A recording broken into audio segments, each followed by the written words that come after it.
si Allah e dow moom kala ka wonte haray ko yewtere raɓɓinude ɗumde ko fii o laylatul qadre. Laylatul qadri o nde jemmare nde Allahu tabaraka wa taala cippini nde ɗo alqur'anare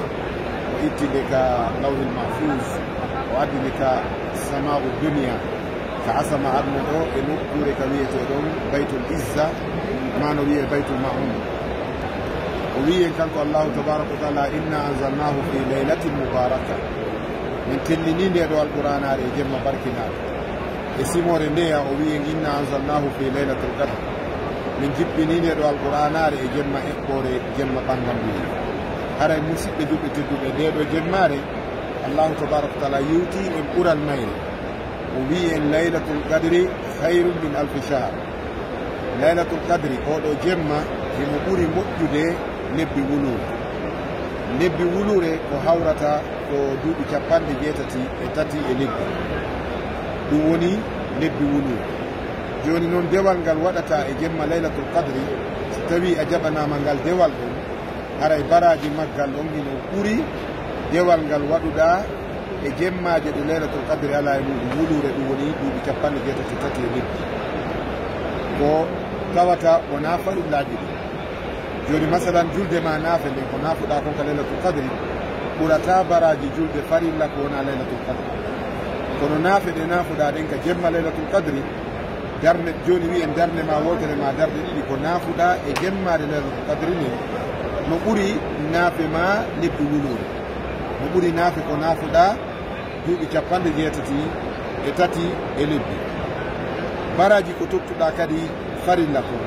farilla mo tottuɗa on kadi e nder laylatul qadri on kadi on noon kadi ko noon o ɓuritta kadi baraji ɗi e farillaji.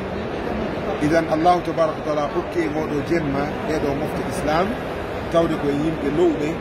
koye yimɓe ɓe anndanɗa hoore ma en juuta balɗe, koye yimɓe ɓe anndanɗa hoore ma en dolna. Allah hokki e ndeɗo jemmare ka rattrapoɗe no wi'irte noon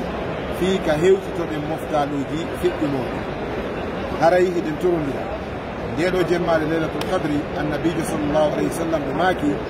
taharrawu laylatul qadri fi l ashri l awakhir min ramadan. ɓe maaki ɗaɓɓite laylatul qadri on ka jemma yani ka sappo sakkitorɗe suumaye, ɗum woni fi l ashri l awakhir, ɗeɗo sappo sakkitorɗe. eɗen torondira wakkilagol ɗaɓɓita laylatul qadri. laylatul qadri on ko ɓura jortede argol makko sabu ƴiye ko ari kon e muɗum kaka jemmaji fuujuɗi. kono noon himo ara e nder argol makko on kanko laylatul qadri on kan koye nder sappo sakkitorɗen ka suumaye ɗo. ko ɓura jortede e ko ɓuri ɓattade tamɗinede argol makko koye nder jemmaji fuujuɗi ɗe. a cheikh nasiruddin al albani eɓe mari riwayaji, ɓe mari kumbuɗi e fi laylatul qadri, ɓe maaki wonde hay ka sappo arane laylatul qadri no wawi arde. kono ko ɓurata arde kaka sappo sakkitorɗe ɗo e nder sappo sakkitorɗen kadi ko ɓura tiggeede argol jemmare nden ko ashrul awakhir on ka sappo sakkitorɗe ɗo e nder sappo sakkitorɗen kadi koye nder fuujude ɗen. ɗum woni 11, 13, 12, 17 yani nogay e goo, nogay tati, nogay jowi, nogay jeeɗɗi, nogay e jeenayi. yandi haray koyen wakkilo, haray habbitaki jemmare wotere wi'en koye nden ɗon heɓete laylatul qadri on. si ari Allah moƴƴori e meɗen argol jemma on e nder jemmare nden en heɓay toon. kono so tawi wooɓi nden ñande tawi ko nden ñande to ɗaɓɓutude laylatul qadri on ɗum hiɗe wawi woɓude few. idan koyen wakkilo ko nelaɓe annabaɓe hollaka wona ceernojo ma cheikhujo wawi huɓɓitade ɗum, wona ustage ma docteur wawi huɓɓitade ɗum, wona karamakojo ma almamijo wawi huɓɓitade ɗum. annabi sallllahu alayhi wa sallam ɓe maaki ɓe hollano jemmare nden ha laaɓi pos. Allah wirnani nde fiyo ɓe tinno e fiyo mofti maɓɓe ɗen tinno. haray wakkilo ɗen tinno ɗen wakkilo ɗen e nder ɗo sappo sakkitorɗe ɗo warre no nene Aisha radiallahu taala anha makiran en noon wonde si woni no ɗeɗo sappo sakkitorɗe ɗo annabi sallallah alih sallam ɓe itteno bisare nden ka balawal maɓɓe ɓe adda ka keeci ɓe haɓɓito ɓe findina ɓengure maɓɓe nden ɓe tinno e nder jemmaji ɗin ɓe juula ko heewi. awa laylatul qadri kadi ɗaɓɓitirtake jooɗagol beyta, ɗaɓɓitirtake jooɗagol senda qur'ana janga. laylatul qadri on ko ɗaɓɓitirte ko juulugo, ko salatul leyli.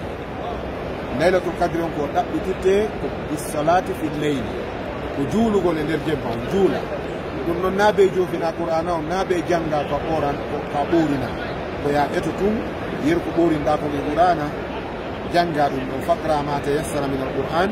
juula yeru darɗe ko allah muyam ma wo haysi ko darɗe ɗiɗi haysi ko darɗe tati haysi ko darɗe joyi haysi ko darɗe moƴƴi ha nenna witri on sakkitorama e nder jemma ono jooɗagol senda qur'anare ɓe janga wona samba woni heɗanade demba wona demba hoɗani samba mo ɓe no janga allah wimo si qur'ana no jangede yo heɗite ɗum ko wopugol allah tabaraka wa taala noon wona noon laylatul qadri ɗaɓɓirte fewi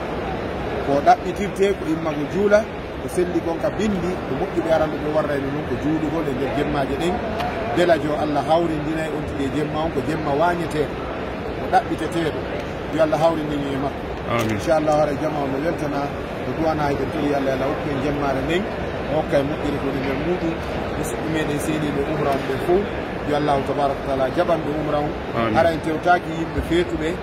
yimɓe nayyi ɓe ala haqqil jooɗiɓe no wiya wonde umra ko bonnere kalis hara en tewtaki ɓen fof annabi sallallah sallam ɓe maki mo waɗi umra ka nder suumayeɗo o windante baraji o wa'ayi ko hajjuɗo hara noon kadi ko hajjuɗuɗo e maɓɓe kadi ka riwaya imam boukhari ɓe maki ɗum tigi windante baraji hajju ka riwaya imam muslim ɓe maki kadi hara ko hajjuɗuɗo kadi e maɓɓe kadi si goɗɗo wima wonde aray umra ko bonnere jawdi awa yo yeeto e so tawi yowgol nicaragua kan so tawi ɗum ko margol jawdi ko wattangol haqqil moƴƴa moƴƴa eɗen mari hande nayi ka meɗen eɗen mari yimɓe ɓe andanɗa hoore ma kamɓe dammi ɗin ko seeɗaniɓe setti dartotoɗo ko nelaɗo maaki darta ko alqurana yewti darto ko mofte islam ɓen fottani kon ɗum ko naggeyagal ko ten tewtotinoɓe yimɓe fewi kala heɓuɗo feere argol umra si nde ɗo hitande laawike ko arata yontuki wakkilo ara eno mari ɗin baraji ɗum en torki allah allah yeɓɓen ɗum assalamu aleykum wa rahmatullah. Aleykum salam.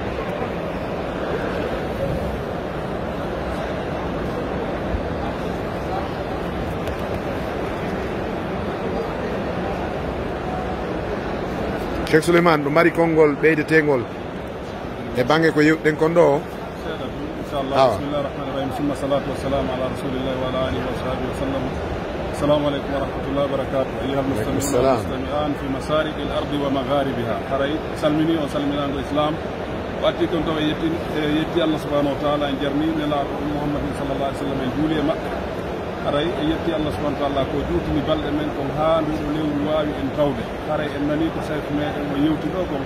haray fi oɗo jemma laylatul qadri yo allah subahana taala jeynu en e heɓoɓe mo hara kadi ko imanan wahtisaban machallah haray ɗen andi nelaɗum alayhi salatu wassalam e maki man qama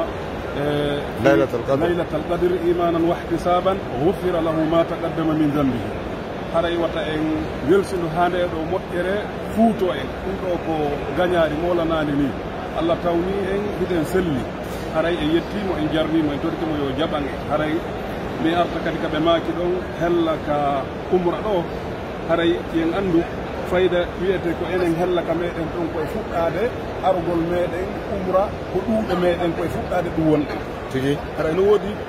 dawlaji buyi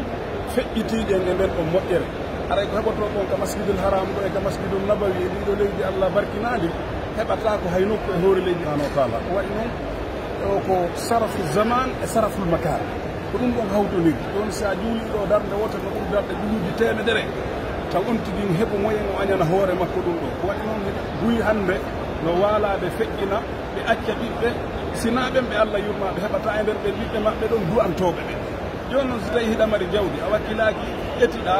tawiɗa e ɗeɗo tumbodir diinayankoje tumbodir ɓe andanɗa hoorema allah subahana taala a gollay seeɗani o yoɓama buyi haray ɗum ɗon tawaka e hakkille en torki allah subahana taala yo allah waɗen tawfiq haray en toro allah subahana taala kadi yo allahu arsike en jemma laylatul qadri on ko jeyna en e jaɓanaɓe ɓen enen e ɓen gureji meɗen e ɓiɓɓe meɗen e mawɓe meɗen fatiɓe yo allah yaafoɓe haray seeniɓe umra ɓen kadi fof en torki allah subahana taala yo allah arsiko e laɓɓinalngol allah dewal ngal ɓay hiɗen andi sarɗiji jaɓegol dewal ngal kadi ɓe tawa ko ihlasan lillahi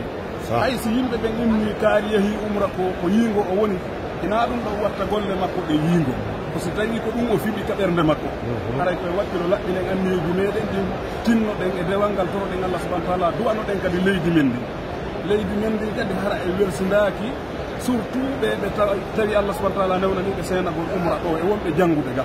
haray wuufen kadi ko moƴƴi wono karama koɓe min mawɓe makir tan wono sa Souleymane hafisahullah wa ra'ahu ɓe maaki eɗe balɗe miɗo jentoɓe koɓe seeni Europe wuufen ko moƴƴi eto ɗen innen ka meɗen moƴƴay haray du'anoɗen kadi laamiɓe ɓen hawnaaki e bawgal Allah subahana taala si tawi en du'anike ɓe Allah subahana taala waɗa e sabu ɗum ɗon ɓe feewa ɓe waɗa koɓe faala ɗen kon haray sa haray ɗen daro waɗo wona juutingo kadi wonɗo yewtude o wona jannguɗo wona waawɗo kadi yewtere wa billahi tawfiq wa sallllahu ala nabiyina muhammadin wa sallim